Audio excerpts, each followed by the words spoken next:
आज की इस वीडियो में मैं बात करने वाला हूँ प्रेडेकिंग के बारे में। ये एक ऐसा साइबरट्रोनियन है जिसके अंदर इतनी पावर है कि ये मेगाट्रॉन और ऑप्टिमस जैसे पावरफुल साइबरट्रोनियन को भी हरा सकता है। इसलिए मैंने सोचा कि क्यों ना इस रहस्यमय साइबरट्रोनियन के ऊपर बात करते हैं। अब ये रहस्यमय साइबरट्रोनियन प्रेडेकिंग के बारे में जानने से पहले आप लोग को इनकी स्पीसीज प्रेडेकॉन्स के बारे में पता होना चाहिए कि आखिर ये सब शुरू कहाँ से हुआ। तो ये बात तब की है जब प्रेडेकॉन्स हुआ करते थे, रियल वाले प्रेडेकॉन्स। वो यार बहुत ज्यादा पावरफुल होते थे, इतने ज्यादा पावरफुल कि वो किसी भी साइबरट्रोनियन को आराम से हरा सकते थे। इसलिए साइबरट्रोन के अंदर जितने भी छोटे साइबरट्रोनियंस होते थे, अदर साइबरट्रोनियंस मतलब ये प्रेडेकॉन्स नहीं, जितने भी ऑटोबॉट्स, डिसेप्टिकॉन्स, अदर जितने भी साइबरट्रोनियंस होते थे, उन सभी पे प्रेडेकॉन्स भी पावर का यूज करते रहे, उनका शिकार करते थे। अब ये जो प्रेडेकॉन्स है ये इतने ज्यादा पावरफुल होते हैं कि कोई नॉर्मल साइबरट्रोनियन रोक ही नहीं पाता। इसलिए वो लोग प्राइमा के पास जाते हैं। प्राइमा को जब ये बात पता चलता है तो प्राइमा प्रेडेकिंग के पास जाता है। प्रेडेकिंग और प्राइमा की लड़ाई होने लग जाती है और उस फाइट को प्राइमा जीत जाता है। इसलिए प्राइमा ने एक ऑर्डर दिया कि जितने भी प्रेडेकॉन्स है वो सारे इस प्लेनेट के साइबरट्रोनियन से दूर रहेंगे। अब वो अपना शिकार इस पे नहीं करेंगे। प्राइमा यार जितने भी वो प्रेडेकॉन्स है सारे प्रेडेकॉन्स को एक तरीके से उसने भगा दिया। अब कोई प्रेडेकॉन्स वहां पर आके शिकार नहीं करता रहा। पर एक टाइम ऐसा होता है कि जहां पर प्रेडेकॉन्स रहते हैं एक मैसिव डिस्ट्रक्शन आता है। ये इतना खतरनाक डिस्ट्रक्शन था कि इससे कोई प्रेडेकॉन्स सर्वाइव नहीं कर पाया। इसलिए जितने प्रेडेकॉन्स की स्पीसीज थी वो सारी खत्म हो जाती है। कोई भी उसमें बचता नहीं है, एक भी प्रेडेकॉन नहीं बचता। जैसे अर्थ के डायनासोर्स के साथ हुआ था सेम वैसा प्रेडेकॉन्स के साथ भी हुआ। वो भी यार खत्म हो गए थे, बस सिर्फ उनकी हड्डियां बच गई थी। उसके बाद शॉकवेव जितने मरे हुए प्रेडेकॉन थे सभी की हड्डियां को कलेक्ट करने लग जाता है और उनके ऊपर एक्सपेरिमेंट करने लग जाता है। बहुत सारे एक्सपेरिमेंट करने के बाद काफी बार वो फेल होता है, बट बाद में वो साइबर न्यूक्लियर एसिड का यूज करता है जिससे वो बीस्ट की क्लोन कॉपी बना दे रहा था। शॉकवेव की बनाए हुए बीस्ट में भी सेम उतनी ही पावर थी जितनी रियल बीस्ट में थी। सिर्फ ये उनके क्लोन वर्जन थे जो कि मेगाट्रॉन के ऑर्डर्स को फॉलो करते थे। उसके मेगाट्रॉन क्या करता था, जितने बीस्ट थे सब उसके कंट्रोल में आ गए थे तो वो सारे फाइट में बीस्ट का यूज करता था। पर एक बार मेगाट्रॉन ने अर्थ पे बहुत सारे बीस्ट को भेज दिया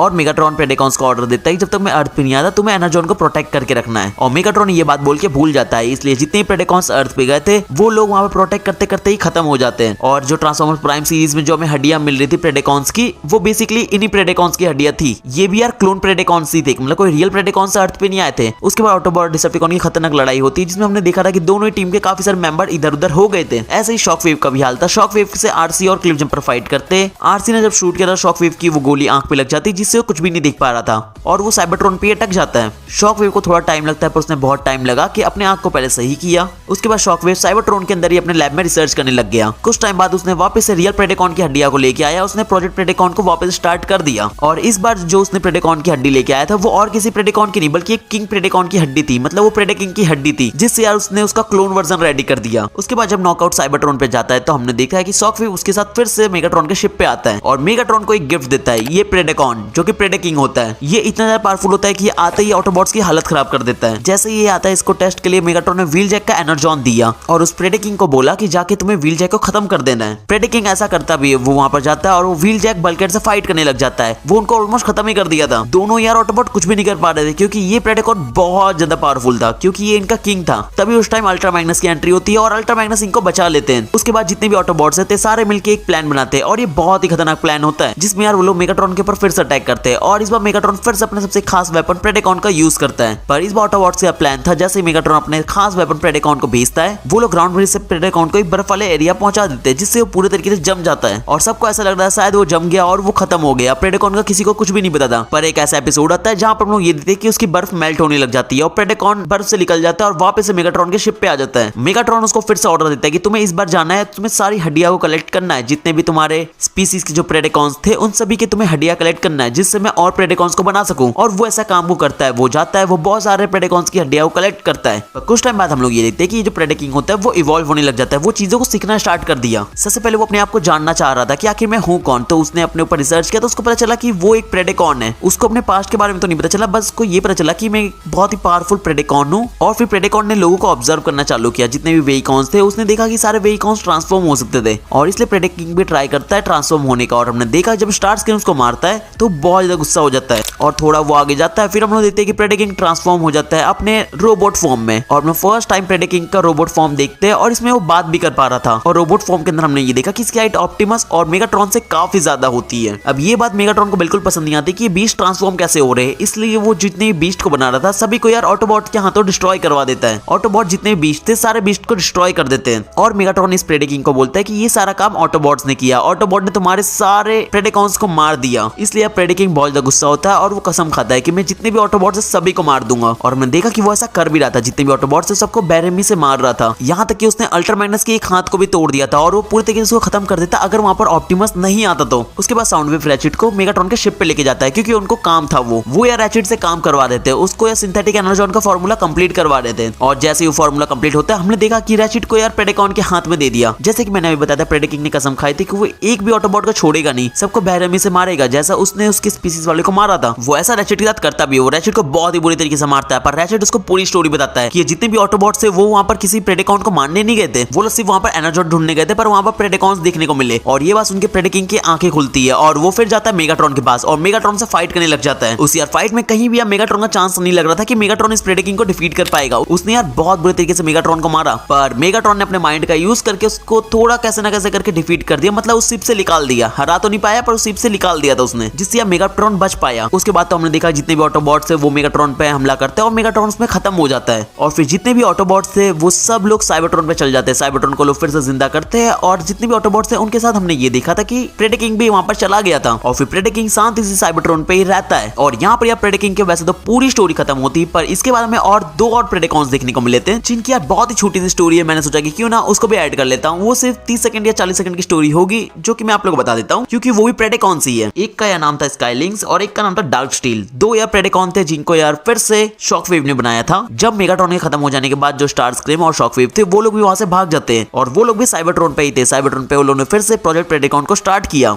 और इस बार उन्होंने दो प्रेडेकॉन बनाए, स्काईलिंक और डार्क स्टील। स्टार्टिंग में तो ये लोग बहुत ज्यादा बुरे होते हैं, ये लोग यार ऑटोबॉट्स फाइट करते हैं और ऑटोबॉट्स की बहुत बुरी हालत कर दी थी। अल्ट्रा मैग्नस की बहुत बेकार हालत थी। अल्ट्रा मैग्नस इनसे फाइट करता है पर ये लोग बहुत ज्यादा पावरफुल थे। अल्ट्रा मैग्नस को ये लोग डिफीट कर देते हैं। वो तो स्मोक स्क्रीन की स्पेस शिफ्टर ने लोगों को बचा लिया और बाद में इनकी फाइट प्रेडेकिंग से होती है। प्रेडेकिंग से ये दोनों डिफीट हो जाते हैं क्योंकि प्रेडेकिंग तो प्रेडेकिंग है ना, वो इन सब का किंग है और इसलिए ये लोग प्रेडेकिंग को डिफीट नहीं कर पाते और उसके ऑर्डर्स को फॉलो करते हैं। और हमने देखा कि ये तीनों मिलके ऑटोबॉट्स की बहुत ज्यादा हेल्प करते हैं। जितने भी हमें ट्रांसफॉर्मर्स प्राइम के अंदर प्रेडेकॉन्स देखने को मिले थे सब कुछ मैंने आप लोगों को बता दिया। आप लोग मुझे कमेंट में बताना कि आप लोगों को ये वीडियो कैसी लगी। सबसे पहले तो वीडियो को लाइक कर देना और कमेंट सेक्शन आप लोगों के लिए खुला हुआ है, तो कमेंट भी कर सकते हो आप लोग। कमेंट्स में यार आप लोग टॉपिक्स बता सकते हो ट्रांसफॉर्मर से रिलेटेड, जो भी यार मेरे को टॉपिक अच्छा लगेगा मैं उस पर डेफिनेटली वीडियो बनाऊंगा, इसलिए कमेंट करना मत भूलना। या फिर आप लोग मेरे को ये भी कमेंट कर सकते हो कि नेक्स्ट मेरे को किस कैरेक्टर के ऊपर बैक स्टोरी बतानी चाहिए। मैं तो आप लोग से डायरेक्ट नेक्स्ट वीडियो में मिलूंगा, बट मैंने आप लोग एक प्लेलिस्ट दे दिया है, यहाँ पर मैंने ट्रांसफॉर्मर से रिलेटेड बहुत सारी वीडियोस बनाई है। इसी प्लेलिस्ट में मैंने बहुत सारे कैरेक्टर्स की बैक स्टोरी बताई है और भी बहुत सारे ट्रांसफॉर्मर से रिलेटेड वीडियो पड़ी हुई है, इसलिए इस प्लेलिस्ट को एक बार चेकआउट कर लेना जो भी ट्रांसफॉर्मर्स के फैंस है। बाकी मैं तो मिलता हूँ नेक्स्ट वीडियो में, बाय बाय गाइस।